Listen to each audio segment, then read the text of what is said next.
Ilan Pape, The Ethnic Cleansing of Palestine. January 1948. Farewell to retaliation. These operations were accompanied by acts of terrorism by the Irgun and the Stern Gang. Their ability to show fear in Haifa's Arab neighborhoods and in other cities as well was directly influenced by the gradual but obvious British withdrawal from any responsibility for law and order. In the first week of January alone, the Irgun executed more terrorist attacks than in any period before.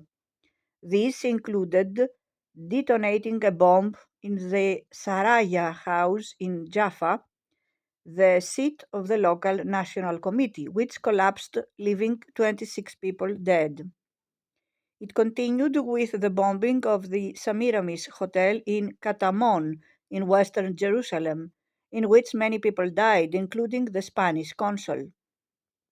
This last fact seems to have prompted Sir Alan Cunningham, the last British High Commissioner, to issue a feeble complaint to Ben Gurion, who refused to condemn the action, either in private or in public. In Haifa, such actions were now a daily occurrence. Cunningham appealed again to Ben Gurion when, in the weeks that followed, he noticed the shift in the Haganah's policy from retaliation to offensive initiatives, but his protestations were ignored.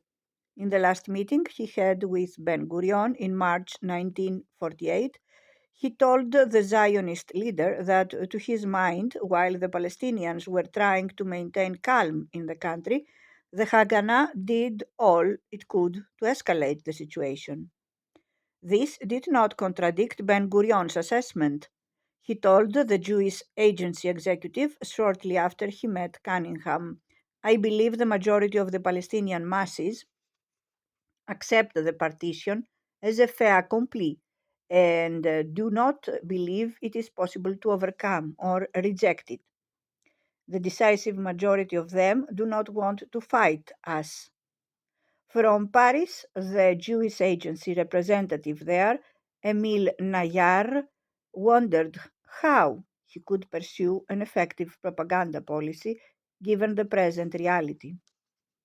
The National Committee of the Palestinians in Haifa appealed again and again to the British, assuming wrongly that since Haifa was to be the last station in the British evacuation, they would be able to rely on their protection, at least until then. When this failed to materialize, they started sending numerous desperate letters to members of the Arab Higher Committee inside and outside Palestine, asking for guidance and help. A small group of volunteers reached the city in January, but by then some of the notables and community leaders had realized that the moment the UN had adopted the partition resolution, they were doomed to be dispossessed by their Jewish neighbors.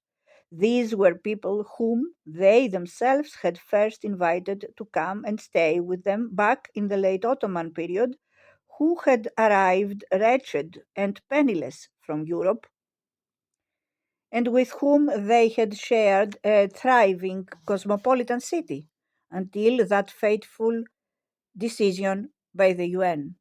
Against this background, one should recall the exodus at this time of about 15,000 of Haifa's Palestinian elite, many of them prosperous merchants whose departure ruined local trade and commerce, thus putting an extra burden on the more impoverished parts of the city.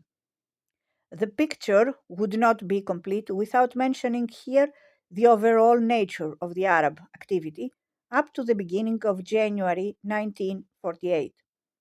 During December 1947, Arab irregulars had attacked Jewish convoys but refrained from attacking Jewish settlements. In November, the consultancy had already defined its policy of retaliating for each such attack. But the feeling among the Zionist leaders was that they needed to move on to more drastic actions. The long seminar, 31st December, 2nd January. "This is not enough," exclaimed Joseph Weids when the consultancy met on Wednesday, 31st December 1947, only a few hours before the people of Balad al-Saih were massacred. And he now suggested openly what he had been privately writing in his diary back in the early 1940s. Is it not now the time to get rid of them?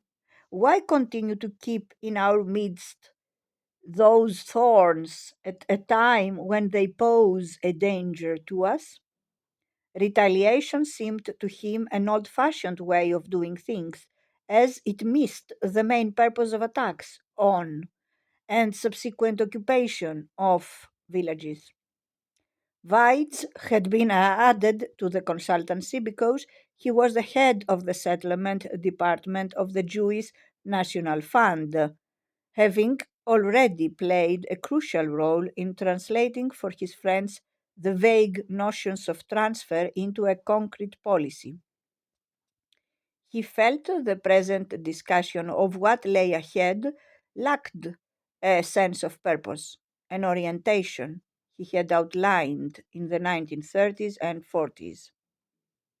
Transfer, he had written in 1940, does not serve only one aim, to reduce the Arab population. It also serves a second purpose, by no means less important, which is to evict land now cultivated by Arabs and to free it for Jewish settlement. Therefore, he concluded, the only solution is to transfer the Arabs from here to neighboring countries. Not a single village or a single tribe must be let off. Weids was a particularly valuable addition to the consultancy because of his prior involvement in the Village Files project. Now, more than any other member of the consultancy, Weids deeply involved himself in the practicalities of the ethnic cleansing, jotting down details about every location and village for future reference, and entering his own surveys into those of the village files.